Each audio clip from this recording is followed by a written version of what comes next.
Hello everybody, this is Analyst Geek and this is the one rule you've probably never heard about your author social media.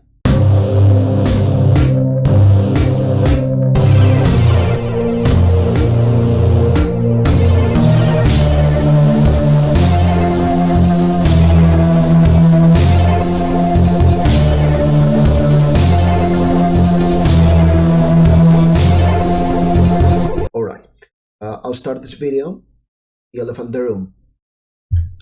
This channel has very few subs, so everything I tell you about social media growth is not reliable. I don't seem to have the authority to talk to you about that, and I'll address this part, the few subs on this channel, later in this video and how that relates to our topic today. Outside of YouTube, I work as a social media manager and a marketer for a publishing company in a corner of the world far away from where most of you are.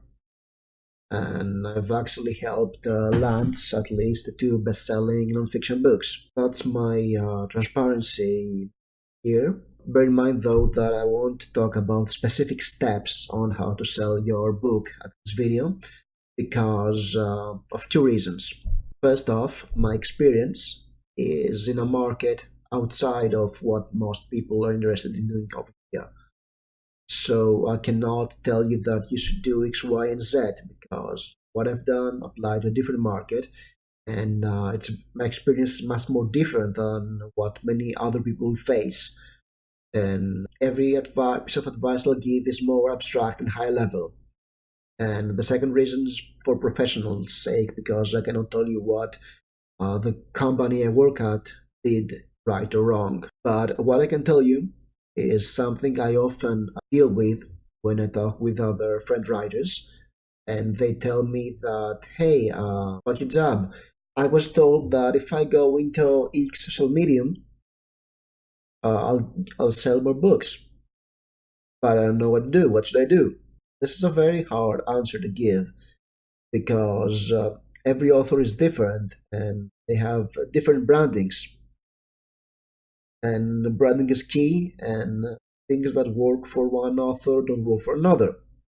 Or things that work for one market or one niche don't work for other niches. But there's always this one advice you can give anybody. And this is what I'll tell you today. You may say, duh, that's obvious. But before you make your Facebook author page or Twitter profile or a YouTube account, think, what do we want to achieve? And this may seem counterintuitive. I'm an author. I want to achieve being an author. But in fact, there are many goals an author can pursue. I mean, some authors want to go to social media and sell books. Others want to go to social media because that's how you find an agent nowadays. Other people want to network with other authors or connect with influencers or get a support system or just, chill and meet new people. Some people want to just register an account, sit on it, or become famous, and somebody else gets it. You may want to promote your other social media or you may just want to get many followers, feel loved, get dopamine hits, and be happy about this because you're not an author, you're just a narcissist. When I started my job, went more serious into building an author platform. This channel here is not part of this platform yet. I had found two pieces of advice that I was told to follow. The first is monkey see, monkey do, and the second is spray and pray. Not exactly that way, but most of these advices are written in articles that were created by content makers trying to sell a service. Since most successful marketers need only to sell one thing only, their services, it's advice that is written by people who may have never built an author platform before or not interested in selling books or creating a support system. Instead, they're interested in selling a product. And to be honest, spray and pray is probably the most useful advice a professional marketer needs to know. Because the reality of social marketing is that you try stuff and see what sticks, how they affect your main goals, or if they create opportunities for growth in other places. So you try stuff and see how they work. When something fails, you can either try to fix it. Sometimes fixing something that went wrong is worth more than something that worked in the first place, or just abandon it. But this video is mostly about the monkey see, monkey do attitude of author social media. I mean, let me take an example. If you go into Google and see how can I grow my Twitter if I'm an author, you'll get the advice that you should follow successful authors and see what they do and do the same thing. So, for instance, you go into Twitter and you decide you should follow the most successful author of all time, Sutter Kane, and you see that he's tweeting about religion, about ancient gods, and about how Trump is the best thing ever, and he gets tons of likes. But if you do the same thing, crickets. Because Sutter Kane is a successful author, and he can tweet about whatever he wants. But you're a nobody, so nobody cares about what you say. Face it. And let's talk about some real authors. If you post some of the things successful authors tweet, get in trouble. From my Twitter experience, if you're an author, if you're a writer, you'll probably end up in writer lifts. And writer lifts, for those who don't know, are chains of follow for follow. If you're really interested in growing a huge online following, despite its quality, or if you want to sell services to authors, this can be very useful, building a huge following of authors that are interested in follow for follow. I mean, I've heard that some agents won't even see your manuscript if your social following is very thin. I've heard that for non-fiction, so don't think that gaining a strong social platform would be the key to getting published, but it's something you should consider. And it's a reason for wanting to grow a author platform. But if you're on Twitter and you want to sell your book, and you go into writer's lift, follow for follow, and follow everybody, regardless of their genre, their niche, you try to sell your book in an audience that is only interested in selling you their book. So that's a bit of a deadlock, and nobody sells anything. Okay, that's nothing. I mean, say, okay, I got many followers, and they don't buy my book, but whatever. However, in order to build a social media platform, you spend time. This time is spent on gathering an audience that doesn't fit your goal, and you can spend the same time writing, editing, or just relaxing, or building another platform, or attracting the right audience. Likewise, if you go into Twitter and, okay, you want to sell books, but you made one tweet about how X political person is evil, or I don't know, about some controversial issues like religion, sexuality, etc. You get many likes, many retweets, because it blows up and you get a following interested in said hot topic. But that's a two-edged sword. I mean, let's say you write LGBTQ plus specific tweets constantly, and you get likes, retweets, and interactions for them. And if you write YA, non-fiction, or LGBTQ plus romances, then you can sell books to this audience. That's a valid way to sell books to achieve your goal. However, if you write books that are aimed at an older, more male audience, like say military sci-fi or superhero comic books, then there's the potential that you will find that many in your audience don't like you. Likewise, if you write Christian books, it's gonna be a tough sell. You may want to write certain stuff that you feel strong about, but they may do not fit your audience, and sometimes you have to trade off your interesting personality for a more blunt and safe professional profile. Your content and your approach should be relevant to your goal. For instance, if you write, let's say, YA urban fantasy books, you may find that you gain more sales if you engage with relevant fandoms. I mean, you go into a couple of Shadowhunters Facebook groups and you talk to people, you make some friends there, you follow some people. Never ever self-promote on Facebook. Fan groups, that's a no-no. Get tons of shit. Do that.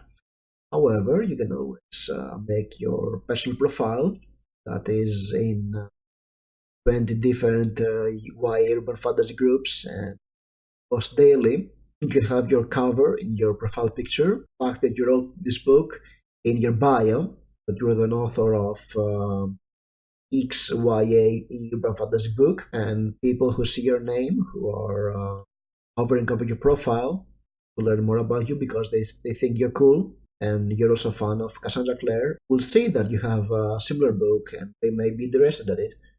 Maybe click, buy it, and if they like it, they will make certain they'll also promote this book because they know you or a part of you, and they like you and they like your book and they think that other people will like your book too.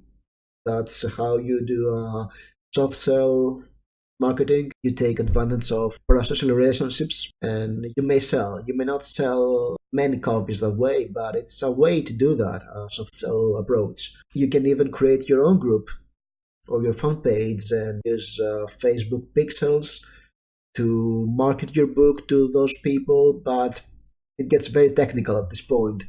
So yes, creating content that is interesting and can attract your intended audience, and they're not book buyers necessary. I mean, if you're interested in finding an online writing group, you can always go make a YouTube page and run writing sprints, and that's very productive. That will help your productivity, will create opportunities because you'll meet other people and you can collaborate with them, or you can better read each other and meet them, especially if there's nobody in your area that is interested in writing, or you want to find people of your genre or something. It's valid. It's a valid goal. If you want to build relationships with other authors, go for it. But if if you create writing sprints every day, you won't attract many readers. However, if you want to get readers to learn about, you can always do booktubing. All books, do listicles about tropes, other stuff like that. So let's get to me and why I have so few subs. And truth is, I don't care about growing this channel at the moment. I have two other goals for this channel, and they're not growth oriented. The first goal, being a professional, is that I'm trying to see how YouTube works. I try different stuff, and in my videos, they make no sense, sort of. There are some 2 or 3 niches I am doing at the same time to see how YouTube works, what works organically, what not, how to do videos, the other videos, the type of videos that work, how keywords work, how reposting affects views and subs. And I can tell you that growth is brutal on YouTube. Yes, this is my sandbox. What I learned here is applied elsewhere, where I'm getting paid for. But it's kind of hard. If you go into growing your YouTube channel right now, don't do what I'm doing. If you want to do a YouTube channel and grow it, for the love of God, spam it on everybody you know, and hope that this will give you traction. What only matters on YouTube is your views. And if you do the same content everybody else is doing, you get buried under the algorithm. There's no way in hell doing the same video other people do will pop out. My most successful video is about a TV show that nobody else on YouTube bothered to make a video about. It's about the adoption of Terry Pratchett Awards at the moment. It's barely at 1,000 views after 10 days or so, and it's not growing that much. It doesn't give any subs at the moment because I have other content that's relevant. If I want to grow the channel, I'll probably do a video every day and I will be stalking the directors, the producers' Twitters for the series and create outrage about those evil, inhuman others who are ruining my favorite franchise, Discworld. That's Sword Money. It's not the brand I want to create long term, and it's not fun. My second goal is trying to learn how to produce this content. Um, Filming, editing, audio. Audio is very important. And from my experience at this point, promoting lackluster material is not effective. It's counterproductive actually because you get negative views, you get downvotes, you get angry comments, you lose in the algorithm. YouTube's algorithm learns that the video sucks. People don't like it, people click away. Oh no, I'm not supporting this one. I'll drive people away from you. So I've made many mistakes at this point. I've learned a lot of mistakes. I'll make more, but yes, you learn stuff, you analyze what's working, what's not, and I think that building a backlog is important at the moment. So I want to have some videos here before I have people come over and see them, and you get a boost, and people see that they watch 1, 2, 3, 4, 5 videos from you, and they'll subscribe eventually. Takes time. Big one-hit wonders doesn't work in the long term, in my opinion. So at some point in the future, I will take this channel, I'll attach it to my casting platform, which is elsewhere. But for now, this channel won't grow. At least I won't bother growing it. However, if you're interested in more videos like that, there'll be more writerly material as I create this backlog. If you want to be first 100 subs or something, if you're interested in booky and geeky stuff, some critical analysis, some books, some pop culture, you can press the subscribe button. If you found this video useful, press the like button. If you think that this advice was a waste of time, leave a comment saying it was a waste of time. It helps with the views and boosts the algorithm up. And have fun. Thank you for watching.